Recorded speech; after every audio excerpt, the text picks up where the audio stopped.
on the network service of Radio Nigeria. Last week, we had the privilege of engaging the renowned Professor Adele Jinodu, chairperson of the Election Analysis Center at the Center for Democracy and Development, the CDD. We explored the vital role of ideologically driven political parties in enriching our democratic landscape.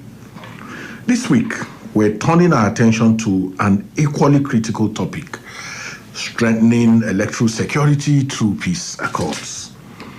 Stay with us as we unpack these accords can serve as powerful shields, safeguarding our electoral process and creating a secure environment for all citizens to engage in democracy. My name is Ezenwa Wagu, your anchor.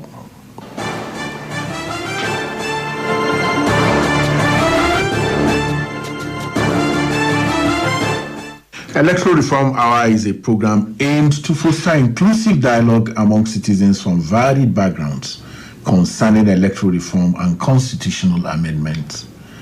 We also hope to enhance public understanding and awareness regarding electoral reforms and possibly compile and present citizen-derived recommendations to the National Assembly and INEC for consideration. This program is brought to you by Peering Advocacy and Advancement Center in Africa, PACA, with support from MacArthur Foundation.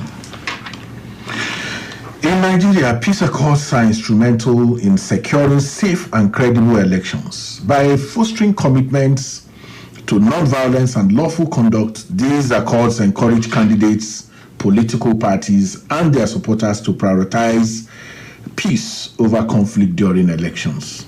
When leaders commit to peaceful campaigns, it only reduces tensions, but also creates a safer environment for voters, electoral officials, and indeed the public.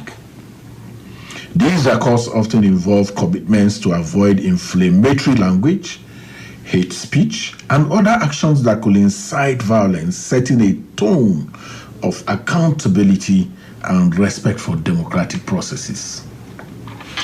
However, challenges remain. Ensuring that all political actors uphold this commitment throughout the electoral process can be difficult, and violations still occur. So how can we strengthen these agreements to have a lasting impact?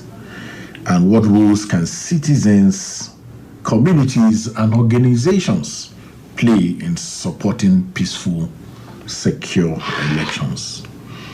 We're excited and pleased to welcome Father Atta Barkindo, a key advocate for peace building in Nigeria and the executive director of the Kukah Center and the head of Secretariat for the National Peace Committee. Father Barkindo has been instrumental in organizing peace accords that foster non-violence and unity during Nigerian elections. His extensive work also includes engaging with faith communities and advancing interfaith dialogue to promote national cohesion. He brings valuable insights on how peace accords contribute on electoral security and peaceful existence. Father Barkindo, it's my pleasure to welcome you. Thank you so much, Ezenwa, for having me. You're looking at this, your profile. I don't envy you. What does it look like to be a conflict manager in the sense in which you have carried on this work? I mean, Nigeria is an interesting context, to be honest. When I was a student in Europe, nobody knocks on your door asking for anything. They are very individualistic. You know, you live your life, nobody cares about what you do. But I think Nigeria, we are a family-oriented community. So it's interesting. Nigeria is rich, but is also complex. You need a certain level of mental toughness to do the kind of things that we do. Because there are different levels of conflict. Conflict at the level of the family, levels of friendship, place of work, and in the broader political context. And that's why literally right now in this country, almost every region, there is a various form of conflict related to politics, related to elections. Some are completely unrelated to elections, but at the same time, they have huge impact on the electoral process. So I think that Nigeria is really a case study, but nations are not built in a day. It will take us a lot of time. The one that amazes me is because I have been around for most of the peace accords that are signed by, especially from the presidential peace accords to now getting to the calmness with which I talk to colleagues and say, what drives this man? What is that? I think that for me, what people see is what they actually see on TV and in the news and physically. But most of the work is the background, back channel negotiations, the confrontations you get to have with the political parties, with individual candidates to go across. I think for me, that's the one that has huge intensity. Because even to gather them, to bring them to the table, they don't trust each other. And it can be really very tough. But normally we place the interests of the country, the interests of Nigeria, to be above any sectional, any individual, any party interests. And I think that is what is most convincing. That at the end of the day, soldier comes, soldier goes, barrack remains. And Nigeria will remain. And every politician will go anyway. So we must place the interests of this country. And I think for us, this is what really, really motivates us. And I don't forget that the politicians themselves and the parties, they need these occasions. So because for them, strategically is part of campaigning to demonstrate to Nigerians that, look, we are also committed to peace. We are not here for war. We are willing to comply. Because at the end of the day, if there's widespread violence, the elections become null and void and invalid. And financially, it will be a huge burden really on the country. So I think they are really very committed, and we can see the desire of different politicians wanting to have a completely peaceful process. So your work is to build trust and reduce tension and basically across the country there's trust deficit in literally every institution. Meet any Nigerian. They don't trust the church, they don't trust the mosques, they don't trust religious leaders, they don't trust, they may trust a particular individual, but as an institution, it's a huge problem. And so if you are not able to rekindle that trust in people, increasingly it will become difficult. And one of the evidence you can see is in the voter apathy and voter turnout. In a country of more than 200 and something million people, to tell you that Tinubu won the election with barely 8 million, that is shocking. It means he had the mandate of how many people in reality. Why didn't people turn up for the elections? And it's the same thing in Edo. How many million people? Barely 23% of the entire voter register actually turn up to cast their votes. So the question people are now beginning to ask is, if eventually Nigerians don't turn out to vote, is democracy and electoral process the right way of choosing a particular leader? And it's a question that is genuine and we must actually begin to ask. Because democracy is on the rights of the people to come out and decide, we want you to be our leader. If that critical ingredient is missing, the leadership and how they arrive at that destination becomes very questionable. Electoral process is a whole gamut. It's a spectrum, as you know. Both the registration is all part of participating. Absolutely. Voting is not compulsory in our country and all of that. But the bigger part of the work is how are you restraining politicians from inflammatory language in violent conduct? Because that was actually why I think this whole National Peace Accords. So there is a history and a background to it. When the tension was so high between President Goodluck Jonathan and Buhari, yes. And all the name calling, the insults, Jonathan, a Christian from minority South, and then Buhari, a Muslim from majority North, and all, with all the insults, late Secretary General of the United Nations, Kofi Annan, actually came and said, you know what, it is important that we have an instrument for mediation in case things really go bad. And that was how the Peace Committee came up. And it was just supposed to be one-off. And it was a whole process, bringing Buhari and Jonathan to the table. And immediately they embraced each other. The image out there was completely different. That despite these insults, people will be willing to accept the outcome of the elections. And I don't want to say that Jonathan conceded because the National Peace Committee mediated. There are all other factors that combine, to lead to that. But that was also important. That was also important. But the reason why civility and respect in campaigns became important was that the Peace Committee now decided to have two levels of the peace accord.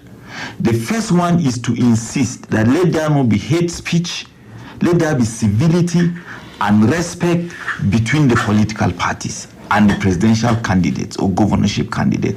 And then the other one was for them to accept the outcome of the vote if it is adjudged to be free, fair, and credible. Because what political parties and candidates say during campaigns and rallies can build up the tension and their followers to either accept or reject, the result. So that was why we now came up with two peace accords. But to be honest with you, the first peace accord that promote issue-based campaigns and civility and respect during these campaigns, there were lots of violations. Violations particularly by spokesmen of the political parties. The level of insult, the level of disrespect, the level of fake news, the level of scamming of voices and sharing on the internet.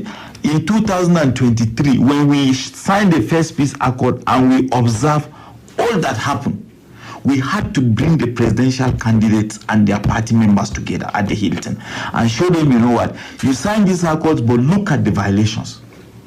Either during interviews, either news conferences, media conferences, news articles, there was massive violations. And our fear was that if this trend had continued, to accept the outcome of the vote was going to be difficult and it was going to be a problem for us. And so this is something that we actually intend to strengthen. And one of the things we do is that before the elections, before the accords, we meet some of the politicians really individually to speak to them about the consequences if there's widespread killing and widespread violence across the country. And I think that we have never experienced that. So we two questions come to my mind immediately. First is that you were having an intervention. It was meant to be an intervention, yes. And then suddenly it has become a bureaucracy. Yes, because you're now part of the mainstream. So to say, you have. So it calls to question that you talked about violations, talked about many people who have talked about the peace accord is that it's a moral instrument. It has no capacity to sanction. In your reflections, are there new thinking around what can be done so that it's not just persuasive, there is also some... Absolutely, there's new thinking. For as example, we are going to undo. What the first thing we have done is to identify every clause in the accord, and every clause in the accord is linked to a particular constitutional provision or the Electoral Act framework. So that when you are violating it, you are not only violating the accord, you are violating the Constitution, you are violating the Electoral Act. So this is the first thing we have done, to identify that and to link. And the second thing is that we work both with INEC and with the police. And normally we share information. And that's why during the signing, the chairman of the Independent National Electoral Commission signs the accord as a witness. The IG of the police signs the accord as a witness. We have done our moral duty towards the country. Those who now have the constitutional powers and who are signatories to this accord, and knowing that the clauses of the accord are linked to constitutional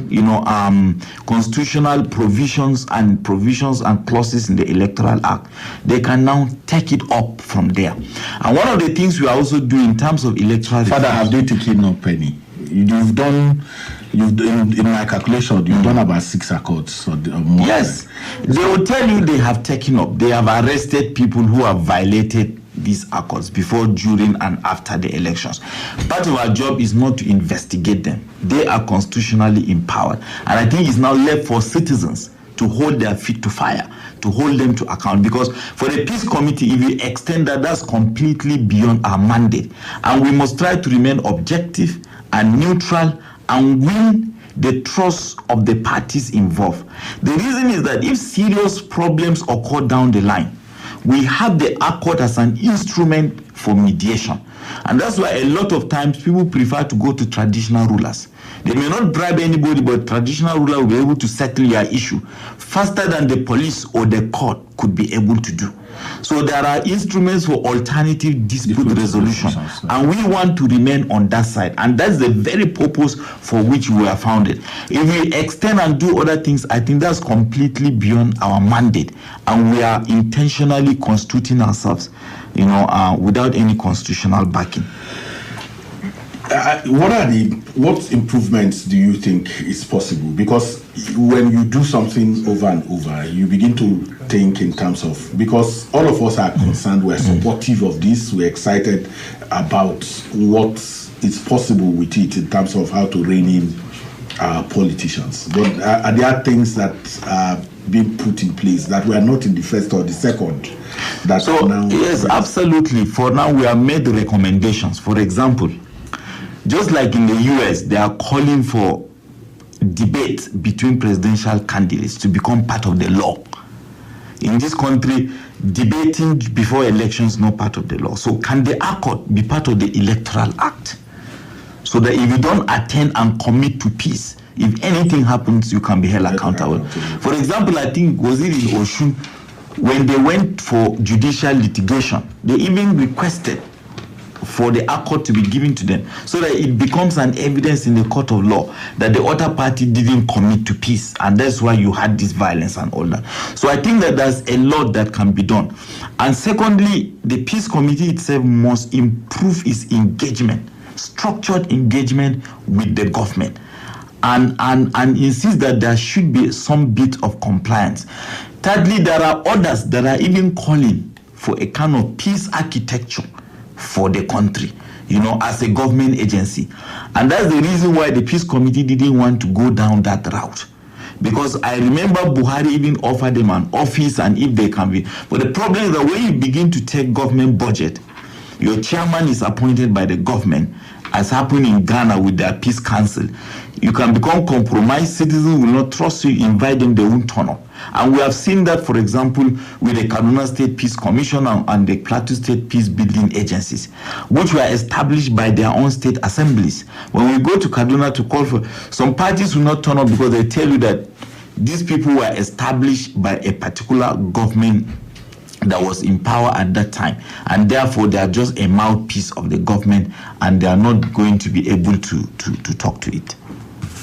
Okay, excellent. We're getting to that point that is helpful, for citizens to understand. There are people also who are saying that the engagement should not just be politicians, because communities are involved in elections, civil society, the media. Yes, we target the politicians, but is there a possibility of expansion in terms of the people to engage? Because you talk about the back channel things that the peace committee does. Are there engagements with civil society, community leaders, and the traditional rulers you talked about? Because some of them are also purveyors of violence. I think absolutely. The thing is that our society is increasingly becoming media savvy, either traditional media or even social media. And so what we see on media really drives. But the work we do, we don't have enough funding to showcase everything that we have done. For example, we mobilize what we call the independent state-based peace architectures at the subnational level. We started exactly. We started in 15 states, and that's why when we are going for the signing of the peace accord at the state level, our colleagues in the state that we are mobilized and set up, they help us with the entire work, and we got some funding to expand that to all the 36 states. And the members are made of traditional rulers, civil society organizations, faith-based organizations, and all that. And we are effectively working with that in preparing for the 2027, general election. So they are really the process that they have become like early warning signs to us. And number two, they are becoming like data processing, centers. So they gather all this data at the local level, information and issues of conflict they can easily deal with, they handle. Those that they cannot, they flag that off with the peace committee members at the national level. And then we are able to provide the intervention that is necessary. Because the peace committee members don't have the gift of bilocation to be in every state at the same time, particularly during general elections. So we are mobilized and we are now expanding to the 36 states. And the people who are members of these independent state-based peace architectures, we vet them, there's due diligence, they are non-partisan, they don't belong to a particular political parties, they have not been identified with any issue of extremism, terrorism, and all these sorts of scandals, but at the same time, they are respectful, they have influence, they have the voice that can summon and can convene, and they can be listened to. If you look at what happened in Adamawa State, for example, during 2023 general elections, when one of the officials prematurely announced the election results, and there was we had to activate our independent state-based peace architecture in Adamawa State, and they really, really intervened to stabilize the situation to a point that the meeting was held, and INEC itself from the national level, had to intervene. So in the course of this, your work, what have been the biggest challenge that confronts your intervention in engaging in the peace process? And I think for us, the biggest challenge have been the politicians and the political parties, in my opinion. And for me, I would say that at two levels. One, over the years, they haven't responded to the social needs of Nigerians. Very, very basic needs. And I think they underestimate the level of anger and grievances and how this cumulatively impact on the entire electoral process. That is one challenge. The second level of challenge is their lack of compliance with very simple regulations. So it's like the parties have just become a conveyor belt to power. As long as I will get power, I don't mind what other thing happen. We also have a project on support to political parties, where we did needs assessment of the political parties, issues of structure, issues of inclusion, issues of ideology, issues of even basic communication and voter mobilization and education. These are all very massive issues that should have been undertaken by the political parties themselves. I just worry that maybe some of the parties are actually set up not to be parties. They are set up to be negotiating instruments because they know that they won't win councillorship, chairmanship, governor of any state. But I can come and say, look, I'm registered, I have this address, I can use my party to negotiate with you and to further support you. So for me, these are the two levels. And the worst level is that election after election, the question is what happens after an election has been conducted and power is given to a particular political party. If for 4 years you don't address the very basic needs of Nigerians, you are creating further problem for the next election that will hold. And I think for me, this is my greatest challenge. Because when you come to build peace, people will ask you a very simple question. Do you want us to accept evil because you want peace? Are you constantly going to talk about peace without justice? And these are issues. And our own job is to make sure there's no widespread killing. Because you cannot use evil in order to mitigate evil. So for me, I don't know other members of the peace committee, but from my experience, this has been... No, but this argument is unassailable in terms of the correctness of it. When you look at the fact that if you're a builder and the foundation of your building is weak, which is what you talk about, how does the people don't want much. It's about what their livelihood, how this your government affects us on daily basis. And then if you come to the next election, you create job for all of us. So I understand that. But as I followed, the peace committee and the enormous work that you do also at Kukah Center, this creates another level of work. And that's what I was talking about, engagement. But it's not only about Kukah Center and Peace Committee. It involves media people like you. It involves almost all institutions. Well, civil society. Exactly. If you come back to the electorate and to ordinary Nigerians and tell them to believe in the electoral process, please line up, be peaceful, don't fight. But at the same time, their social and economic condition does not change. In other words, it even gets worse. Tomorrow, what are you coming back to tell the people? So it affects all of us that come together to promote democracy as the best form of government. But if the best form of government doesn't seem to provide anything for people, so sometimes it increasingly becomes even difficult for us to go to local communities and undertake the engagement. I'm telling you, it's increasingly becoming difficult because the final outcome and the final impact we want is that when people are elected, they are able to deliver the goods. When they don't deliver the goods, it makes our work increasingly better. Yeah, but there are variegated ways to do, because the people also have a responsibility. Like you said, put their feet on the fire. If you dump the supply side and the demand side, if one side is weak, then you have that challenge. Because democracy, the military, I keep making the argument, the military provides good dividends of democracy the way we see it. But the intrinsic values of democracy, which is that freedom to question, I don't know whether we are engaging in that area enough. I don't know how to say this, but there are certain ingredients that are needed in democracy to drive it, to have that critical capacity to think, to question, to interrogate. If you look generally across this country, societies are different, contexts are different. The level of education for people in Lagos, in Port Harcourt, in Abuja may not be the same for people in Kebbi, people in Zamfara. Their needs are going to be different.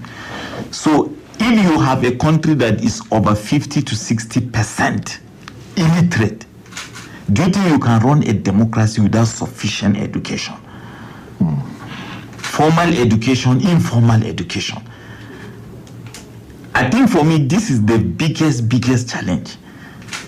Europe is able to be where they are because sufficiently people are educated to ask questions. Even our quality, the quality of education we provide to young people, universities and secondary school, is not a form of critical thinking. It's a form of description. It's not to ask questions.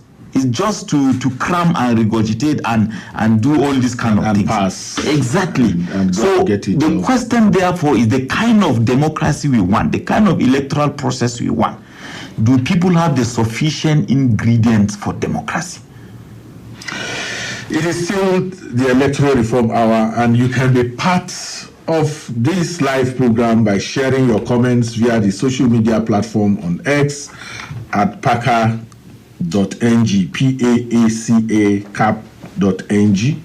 with the hashtag Electoral Reform Hour. And you can leave your questions and comments for us on Facebook via at paaka and WhatsApp number 0816 8083424. The phone lines will be open soon. Don't go anywhere.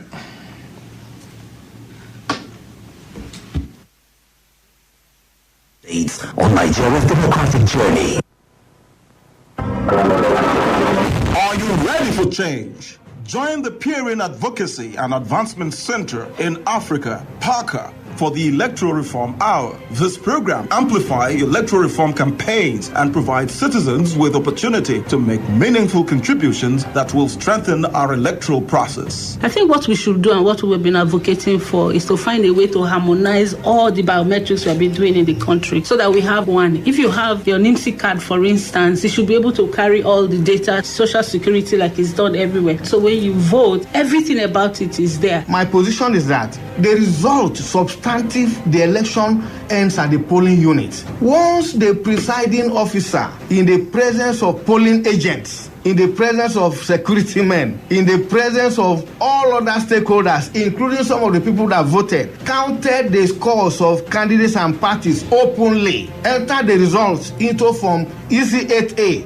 and snapped it, that is the real result. And It is that goes into IREV. Let's embark on the path to significant transformation and well-informed decision-making together. As the National Assembly, INEC, and other stakeholders work towards improving our electoral process, you too can be part of the decision-making process by participating in the radio program. We are on to Comrade Abdullah Mohammed. I'm calling for Bida Local Government Area Council of Niger State. I'm advocating to federal government or the member constituent to look into this electoral reform. That why should a member be in the house to speak the truth? At the end of the day, what we continue receiving or hearing is to suspend that member and to tell him to join any political party of his choice. Who then are we expecting to come and tell us the truth? This is Brian Orator from Latte ID State. My idea is that INEC should stand firmly as an independent body. Secondly, the local government election should be conducted from the INEC, start from the national level. Remember, democracy is for the people. Together, we can make a difference. Let your voice be heard in the Electoral Reform Hour, where every opinion matters. PACA, making democracy work for the people. Thanks for staying tuned. We are back with your favorite program, Electoral Reform Hour, on the network service of Radio Nigeria. Welcome back to Electoral Reform Hour on the network service of Radio Nigeria. Before the break, we were discussing the vital role of peace in strengthening our democracy with Father Atta Barkindo. Let's dive back in. Father, peace accords often focus on immediate electoral security, but how can they contribute to longer-term peace building and conflict resolution? What elements could be integrated into these accords to ensure they address the root causes of the political violence in Nigeria? I think one of the elements has to be the issue of compliance. Generally, we have laws across this country. Our most difficult is compliance, and the second element is engaging people really at the local level, because the mandate of the Peace Committee is at two levels. One, issues of elections, violence related, kind of related to elections. The other one is violence that has nothing to do with Hello, good morning. Can we meet you? A lot needs to be done. Can we meet you, please? What's your name? In our election today in Nigeria. What's your name? Because politics with morality is eluding the Nigerian political system. Will INEC do to ensure that there is we moralize politics in Nigeria? Because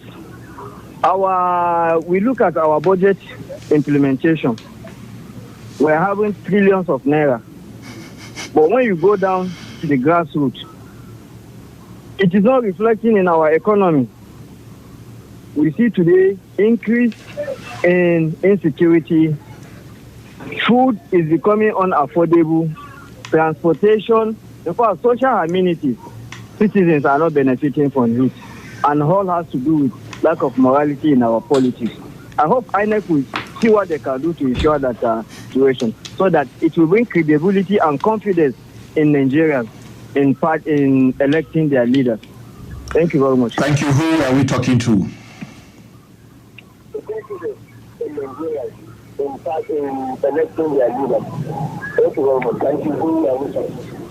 Thank you for calling. Father, you had him. It's in line with what you were talking about at first. But let me read out the numbers again. You can join the conversation by calling 091 5091 0482, 0915 0910 483. You can also leave your questions and comments for us on WhatsApp at 0816 8083424 and on X at paca.ng and Facebook at paca. Father, go ahead.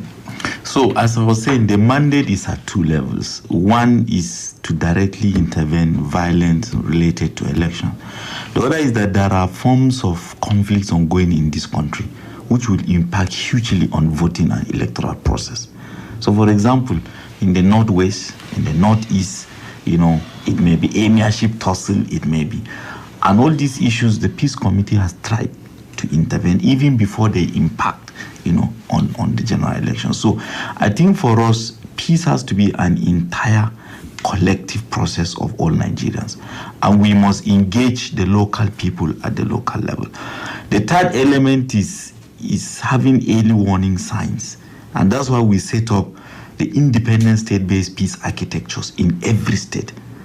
If there are issues, quickly alert us, because we have access to the presidency, we have access to influential people in government, to policymakers at the highest level, even to the state governor. Sometimes these people, you may not blame them, the president, the governor, the actual truth doesn't reach them. They say those in corridors of power are more powerful than those in power. So those who are the gatekeepers, who man, they may not tell the president or the governor the real thing. But you have other actors that can bring this information, to the attention of the government. But I think ultimately the greatest responsibility, lies with the elected officials who control access to power, access to privilege, access to resources, and who distribute those privileges and resources. I don't know how much you, after the signing of the peace accord, oftentimes I see that you get back to bids, but the money, the role of money in our elections, especially the ones that are what you now call vote buying, has become a menace. Is there any thinking around what you think? Hello? Hello, good morning. Good morning. Can we meet you, please? This is Yaya Ndagi from Sodobia area, Niger State. Okay, Yaya, can make your contributions. Okay.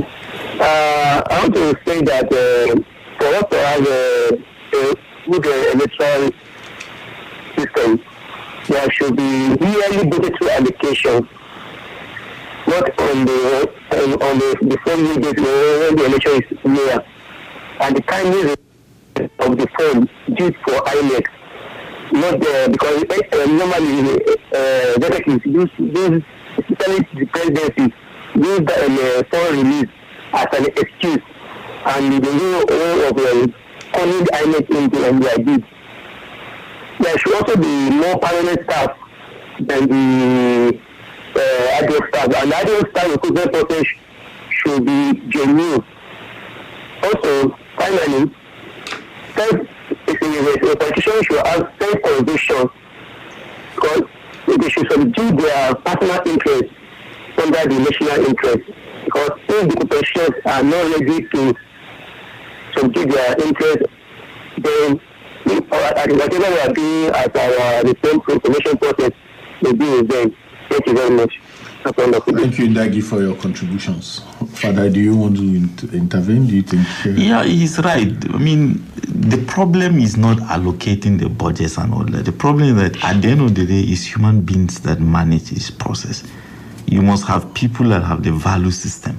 And this begins from the way we train our children, primary school, secondary school, up to the university. So I think it's the value system that we really have to work on as far as we are concerned. Budgets can be allocated, even like the elections for, you can say 2030 something. You can allocate the budget now, but at the end of the day, it's human beings that manage the process. And you need to have the right people in place. Yeah, so we were talking about the obscene use of money in the election that we call vote buying. There has been all kinds of initiatives to deal with it. Don't go into the phone cubicle with your phones.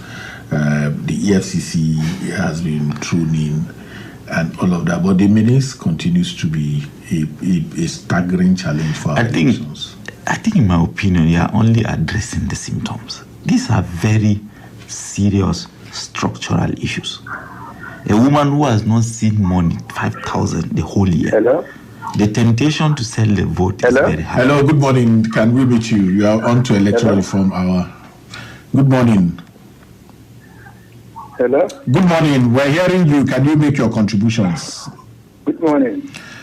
Thank you. Where are you calling from? Hello? Hello, good morning. We can hear you. Can you go ahead? Make your contributions. Where are you calling from?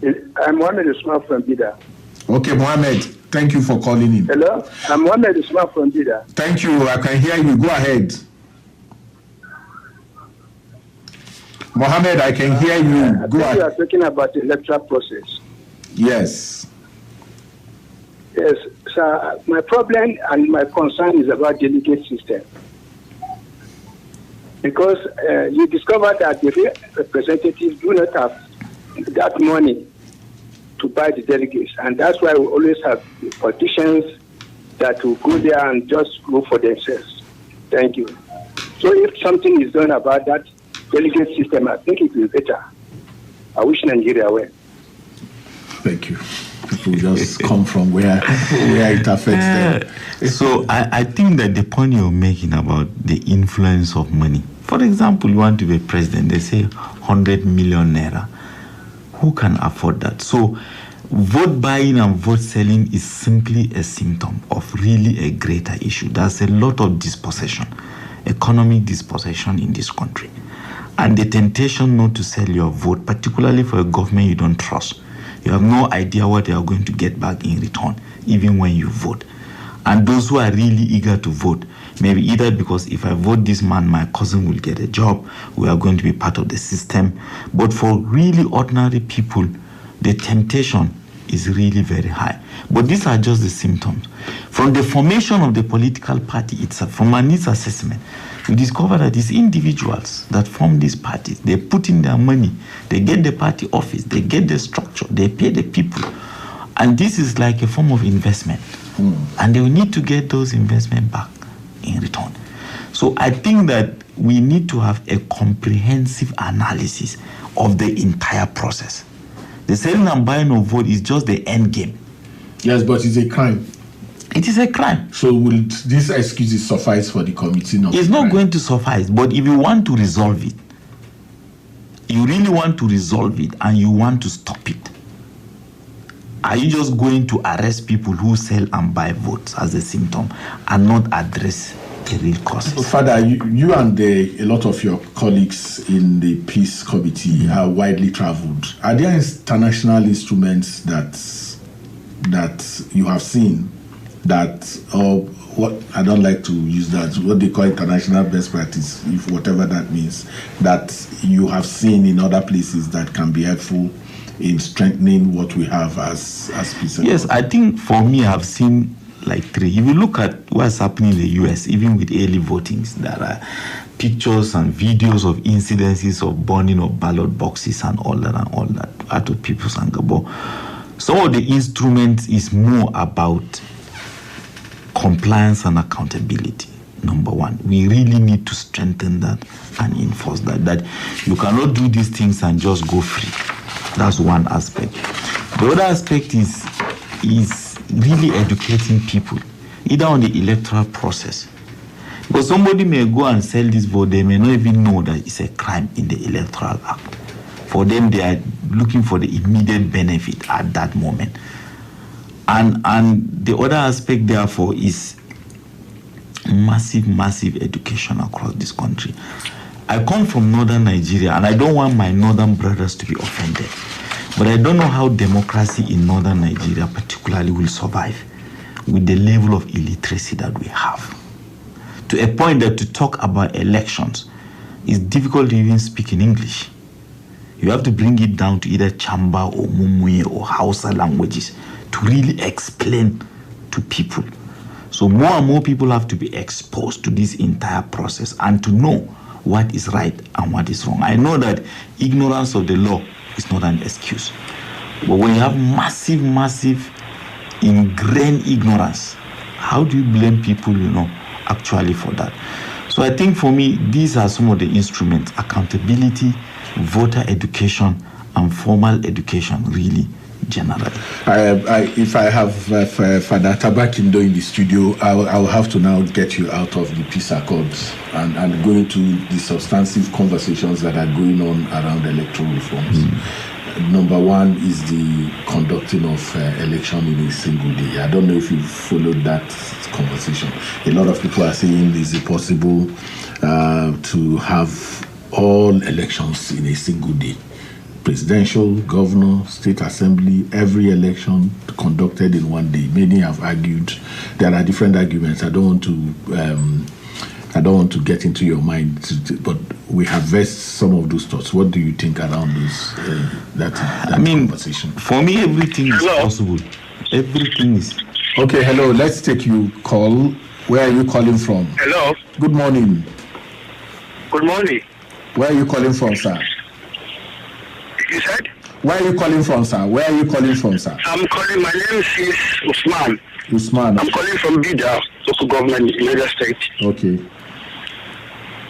Make your point. Okay, my own opinion on the electoral process is, I believe the mechanism that ensures the process of election is quite need to be checked. But I believe that is where the problem lies. If the Constitution of the Federal Republic of Nigeria that guided the electoral process is being ignored for some reasons, which we know that a lot of sections that talks about electoral processes have been compromised by other sections of the Constitution again. So I don't know when we're going to go out of this problem. If really we want the truth and our electoral process to remain steady and progressive, I think the electoral reform body should be formed out of political interest. People, like you said earlier, people who do not participate or do not have anything to do with any political group or interest should be given opportunity to decide and make a good resolution about these issues. Problems often probably in the electoral process. Any law that is being enacted on the electoral process, the same particular Nigerians who are in politics are going to influence it and jeopardize it. I think that's all I have to say. Thank you very much. Electoral Reform Hour on Radio Nigeria is a platform for all voices to contribute to electoral reform issues in Nigeria. Thank you for your contributions. We're happy to have the calls coming in. We're talking with Father Atta Barkindo, the Executive Director of the Kukah Center and the coordinator of the National Peace Accord in the studio, and he's taking us through very deep dive into some of these issues. We're talking about single-day elections. Yes. So I think the country is massive, 36 states. Sometimes some of the communities are unreachable either. We had a security summit on the Edo elections, days to the elections. And one of the people that spoke at that summit was the chairman, national chairman of, I think, road union transport workers, those who actually distribute election materials on election day. And he made the point, he said, on the day of general elections, I never knew they meet 135,000 I never knew that you have representative of Reverend Father Matthew Ason Kukah there. Yes, welcome. The center has a lot to do because, honestly, there is lack of morality in our politicians. President Goodluck Jonathan has demonstrated high sense of morality in Nigerian politics. I hope you people will see what you can do to ensure that our politicians moralize politics, because we are in a very serious situation in the country. Kukah Center has a lot to do. Thank you very much. Thank you. Abubakar Musa. Okay. So as I was saying, he said just the vehicles to distribute sensitive and non-sensitive materials, especially when they're transported by air and they reach various states, to get into the hinterland, you need 135,000 vehicles. These vehicles must be fueled. Security must be provided. He said in certain places when they reach, they have to use donkeys to proceed. Yes. There are certain places you may not even be able to use cars. You have to use the boats. Yes. And even the level of negotiating, and sometimes they will tell you we are not moving until you increase our money, even after contracts have been signed. Yeah. So I think for me, these are technical, strategic issues that must all be sorted if we need to have it in one day. Can INEC alone at the national level conduct elections? INEC is not in charge of infrastructure, airports, roads, the primary schools, the secondary schools, where all these polling units will eventually be. Maybe and you must have polling. You must have polling in every polling unit in the country. Exactly. So I think we should do a comprehensive analysis of election in one day. How will it look like? Staggered elections. How will it look like? Regional elections. How will it look like? What should be the advantage and the disadvantages? And we should be reasonable enough to follow a logical process to arrive at a conclusion as to which type to choose. The stronger conversation is also around independence of INEC. The Waste Committee report talks about modes of appointment. It's still a vexed issue in terms of who appoints the national commissioner, who appoints the national chairman, the resident electoral commissioners. And the argument is that with the current arrangement, that you cannot truly guarantee that independence. What are your thoughts on that? Absolutely. Loyalty to a person that has appointed you is all critical and it's very difficult. But I think that we should go back to the OS report. This will be my thought. And to follow through with the process. But one other element is that if there are judicial litigations after elections, I think they must all be concluded before a president or a governor is sworn in. And the time frame must be given as indicated in the US report. Otherwise, if you just swear in somebody and the person they can use the resources and the influence of the state, to see how they can thwart the process. So there's still a lot of conversations that should happen. But as I always say, building a nation, it takes a lifetime. There are those who are also talking about electronic voting. Yeah, and you are widely traveled in terms of, I'm sure you having schooled in Europe and all the experiences. I argue personally that even the most civilized democracies in the world are debating electronic voting right now. Absolutely. I've seen electronic voting in the US, in the UK, in Singapore. But I think the greatest form of insecurity is also online insecurity, cybercrime, and data protection. They must have, and you must spend a lot of money to provide a sophisticated data protection system in such a way that these things can happen. When I was listening, I think, to the security people, either Office of the National Security Advisor also, 2024 has been the year in Nigeria with the greatest and the highest level of cybercrime issues. So it's very easy to say electronic voting. To what extent can we protect the data? Because one glitch can upturn everything and there'll be total confusion. Elon Musk who has sent people to space is saying that the U.S. election should be paper ballots. Exactly. Exactly. Because I think it's easier to protect what is manual than what is really online. Because you hear about an academy for hackers. They are training people on how to hack. Ethical hacking. Exactly, and all these sort of things. When does it become unethical and all that? So we are really surrounded by scammers. You don't know who is trying to scam who. And I think that the financial implication for developing a sophisticated data protection system to guide INEC will be really very important. Otherwise, you will line up and vote. The result that you find would be astonishing. It will be astonishing. Father, so there is also conversation about diaspora voting. There is conversation about correct people in correctional centers being allowed to vote. There are people are talking about independent candidacy, and the one you talked about, concluding all elections in one day.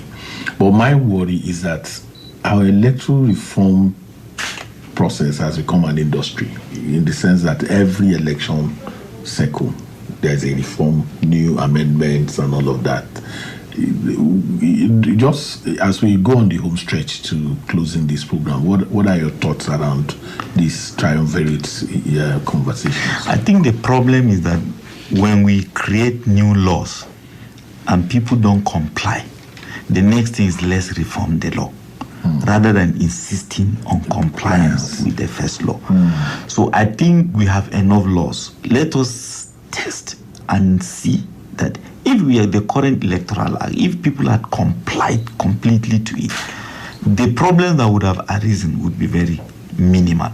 Secondly, I think personally I'm in support of independent candidature, especially someone that people believe in, someone that people think, he bring around some changes. Because the entire political system is just so muddled up to a point that it's difficult to know. If you speak to members of political parties, ask them a simple question, what's your ideology? It's like copy and paste. They are very, very similar. It's about unity and progress. It's about bringing development. But what is the logical process of arriving at that development? Nobody can actually, tell you anything. So I think that we should insist more on compliance and accountability rather than just continuous reform. So if you agree with because people are listening and a lot is being taken out of this program, who will the independent candidates be accountable to? They have to be. Because at the end of the day, there has to be some accountability in terms of... First of all, they are not going to emerge within a vacuum. There has to be processes and rules already set down of what an independent candidature should look like. Because they are going to operate within the Electoral Act, within the Constitution. And this is what all parties adhere to. So you are like a one-man party. But you're also going to set up a team of people who work with you. So independent candidature is almost like a political party in itself, but like this an individual, because the way the political party system is set up right now in this country, is it also the best in producing leadership? So what are your final thoughts? We're coming. My final thought as a priest, I will keep asking Nigerians to believe in the country, to believe in the system. But the country we have now will not be the same country in 30, 40, 50 years down the line. Absolutely. And we must prepare young people for that. We are not going to go back to the past. Let us not have this sentimental attachment to the past. Globally, changes are happening. People are trying to go to the moon. Social media, the information technology is completely changing the way we think. The entire human civilization is changing. New thinking is coming. And therefore, we must be innovative in our entire electoral process. Special thanks to my amazing guest, Father Atta Barkindo, Executive Director, the Kukah Center, for joining us on this program today. To our dear listener, thank you for joining us on this edition of the Electoral Reform Hour, brought to you by Peering Advocacy and Advancement Center with support from MacArthur Foundation.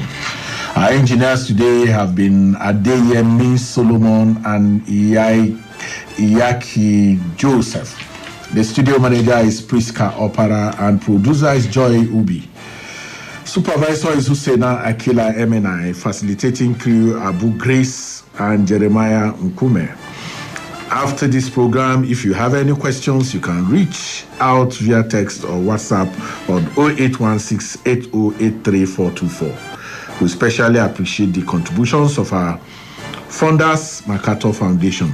My name is Ezenwa. Have a beautiful day here.